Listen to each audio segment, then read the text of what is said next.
Hey guys, I'm formatting this tutorial a little bit differently than usual. I've already pre-coded everything, and I'm going to kind of commentate and just show you the concept that I'm trying to get across to you, rather than coding it out by scratch as you watch me. Because you already know how to code all of this, essentially, that I know of anyways. You just probably don't know the concept that I'm talking about. So basically, in this tutorial, as I promised, I'm going to talk about modifiers, more specifically access modifiers. I keep alluding to these modifiers, telling you I'm going to talk about them, I'm going to talk about them, I'm going to talk about them, and finally it's here. I'm going to finally just shed some light on what these things are. Now, they are public and private. Right now all these are public, but I could change any one of them to private. And then there's another modifier called static, which is not an access modifier, but it's a modifier nonetheless. Now, access modifiers change where a variable or method can be accessed from. So as of right now, we have a class called guy, and we have two variables within that class. One is age and one is height. Both of them are public. One of them is static.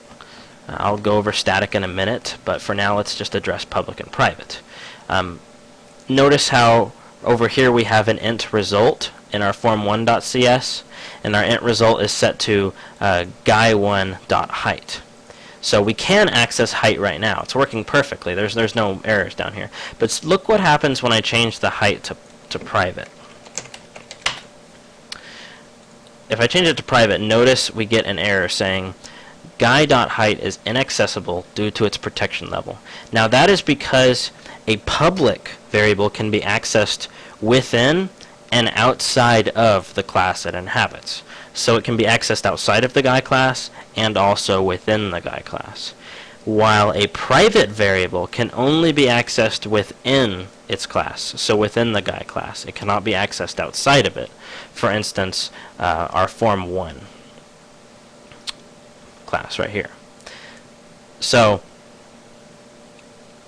how do we fix this? Well, a lot of times you won't want direct access to a variable to be given, so you won't want a variable to be private. So we're going to leave that height to private right now, and we've got this other thing over here. We've got a method. It's a public getHeight method, and this lets you take your height variable and hide it within some other code, and it lets you do multiple things with it. You can encode it, you can do whatever you want. But this is often more safe for programmers to put it within a get method that is public, while the variable remains private.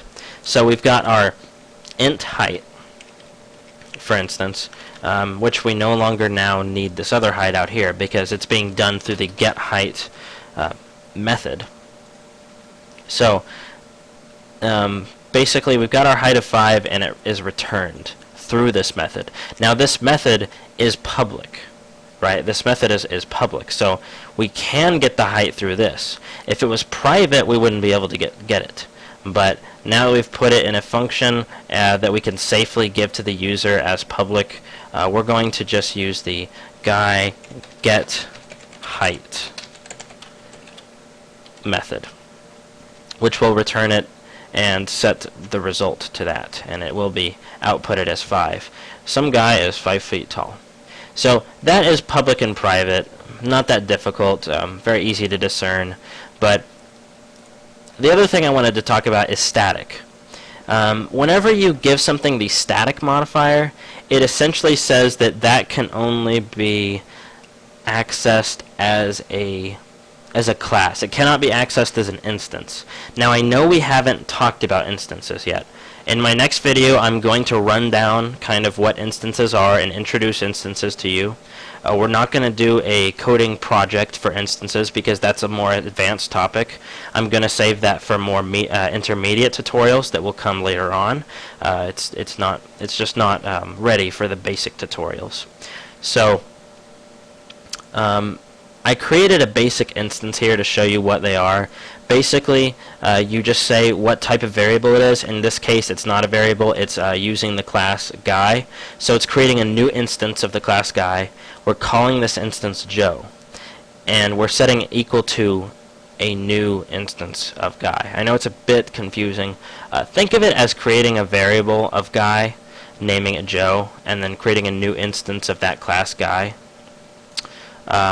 You can actually create a constructor method that you can pass variables through here that actually constructs it a certain way, but that's a little more advanced, so we're straying away from that for now.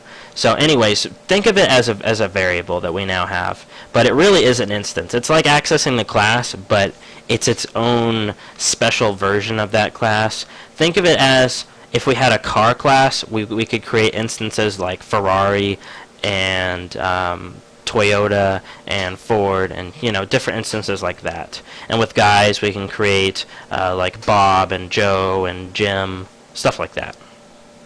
So we've created a Joe guy, who is now a new instance of guy. And as you can see in here, we have a public integer known as age. And right now we set Joe's age, Joe.age, to 10. So Joe now has an age of 10. So he's clearly a little kid, but here's the problem. If you had it at static, if you were to put this at static, then we'll have a problem. We'll have an error, because Joe is an instance. You cannot change the age of Joe because he is an instance. Age can only be accessed if it's just guy.age. So if it was just the class, if it was not Joe, if it was the class as a whole, just the class, not any particular instance of the class, but as a whole. For instance, if we have a class called like Toyota, then we could have a static integer of, for instance, year or something like that, and it could be the well, no, that doesn't make sense. Okay, we could have it as like manufacturer or country of origin or something like that. And for instance, if we took Toyota, that'd be Japan, so country of origin would be Japan, and that would be a static integer because it is the same throughout all instances of Toyota. All Toyotas will be Japanese. Well, that I know of anyways. They probably have some that are manufactured in America, but as far as age and color and model, those will all be specific to each instance of the car, to each model of Toyota. So basically, think of it just as the entirety of the class rather than an instance of that class. So that is what static does. Static makes it so it has to be the entire class rather than just any instance of that class. So I hope you learned what access modifiers are and what modifiers are. I hope you found it helpful. It will come in handy in the future, so definitely keep it under your belt. And I'll see you next time, and signing off.